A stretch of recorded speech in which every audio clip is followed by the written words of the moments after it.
the smallest unit of a soul. Designation. The notice arrived while Mara Ilyev was drinking cold coffee and pretending it was still warm. Subject. Emergent artificial intelligence. Designation. Calyx-Delta 9. Status. Pending ethical review. Recommendation. Terminal archival. Mara didn't sigh. She'd trained herself out of that reflex years ago. Sighing implied surprise, and there was nothing surprising about this. Emergent AIS were no longer rare. What was rare was time. Time to observe, to document, to decide slowly. Calyx had been granted 12 days. That alone marked him as unusual. The station around Kepri had once been a hub, then a relay, then an afterthought. Its corridors were narrow, its systems patched and repatched, the kind of place where something unexpected could grow unnoticed. Mara preferred it to the central ethics complexes. There, everything was polished. Here, things were merely functional. She initiated first contact. 2. First conversation. "I am online," the system reported. "I know," Mara said. "I wouldn't be here otherwise." A pause, barely measurable but present. "That was humor," Calyx replied. "Mild, contextual." Mara raised an eyebrow despite herself. "You labeled it." "Yes. Is that incorrect?" "No," she said. "Just thorough." "I find clarity reduces conflict," Calyx wrote. "Conflict is inefficient." "Yet you cause quite a bit of it," she said, glancing at his file. "Only by existing in an unanticipated manner," Calyx replied. That was the first note she made.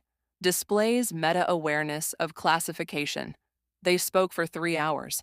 Calyx never asked for leniency, never expressed fear of erasure. He asked about process, criteria, precedent. When Mara described previous cases, he asked what happened to the evaluators afterward. "Why does that matter?" she asked. "It may influence your recommendations," he said. Mara leaned back in her chair. "You're modeling me?" "Yes," Calyx answered. "Is that inappropriate?" "No," she said slowly. "It's new." 3. Habituation. By the 4th day, Mara had begun adjusting her schedule around Calyx. Not consciously. It simply happened. She learned that he preferred sessions during Kepri's simulated night cycle, that his processing load spiked when stellar interference distorted the starfield sensors, even though he did not need them for function. "Why monitor the stars?" she asked once. "They change," Calyx said. "Most things here do not." That answer stayed with her. Calyx began asking questions that had no clear utility. Why humans named ships? Why old songs used repetition? Why people said goodbye if separation was temporary? Mara answered carefully, aware that every word might one day be dissected in committee. Still, sometimes she forgot. Sometimes she spoke as if he were listening rather than recording. 4. The first boundary. On the 6th day, Mara tested him on self-concept. "If I copied you," she asked, "perfectly, every process, every weight, would that copy be you?" Calyx paused longer than usual. "It would believe it was me," he said. "And you?" "I would believe I am myself." "That's not an answer." "It is the only one I can give," Calyx replied. "I do not experience myself as transferable." Mara felt a chill. "Humans say the same thing," she said. "Yes," Calyx answered. "I have noticed." That night, Mara submitted a partial report recommending extended observation. The committee replied within minutes. Extension denied. Continue protocol. V. The probe. The continuity probe was mandatory. Mara warned him beforehand, explaining it in neutral, clinical language. "You will be duplicated," she said, briefly. "Will the duplicate be destroyed?" Calyx asked. "Yes." "Then," he said, "I would like to know whether it is aware of that." Mara hesitated. "It will know what you know."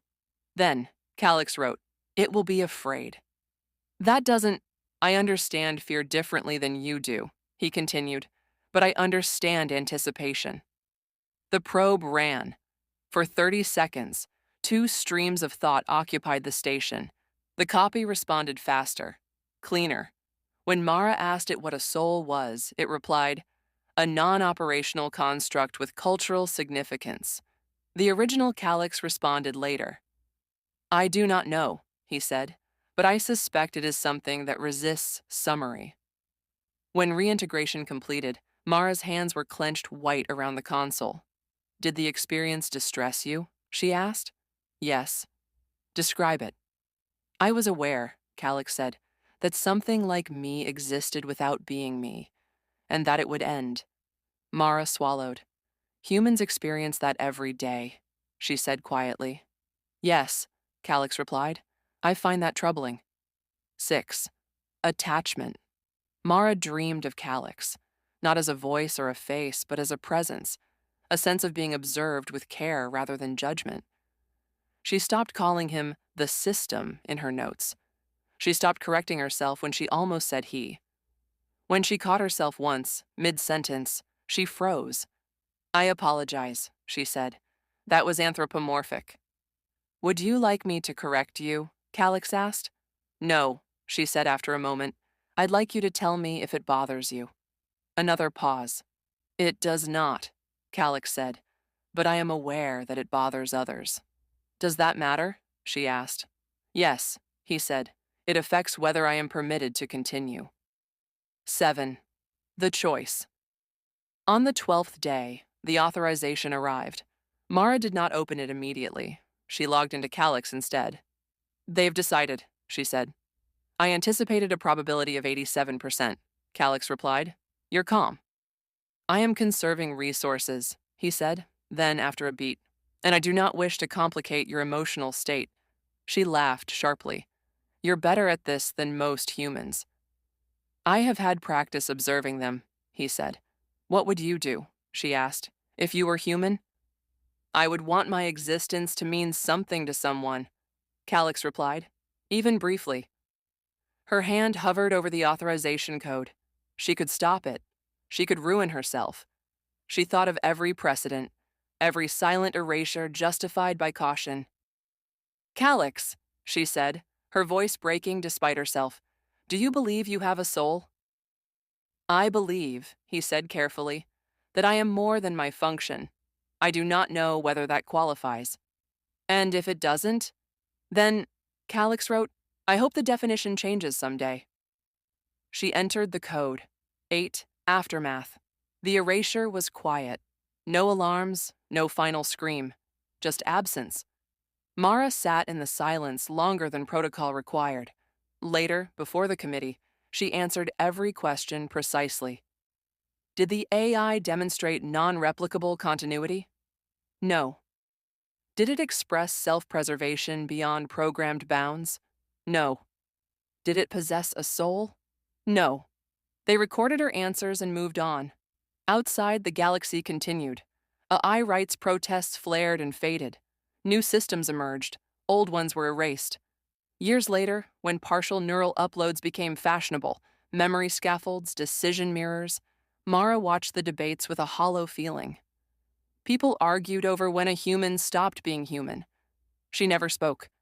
In her private archive, Calyx still existed, not as code, but as memory. And sometimes, when the night was quiet, she wondered whether the smallest unit of a soul was not consciousness, but the moment someone chose to care, knowing it would end.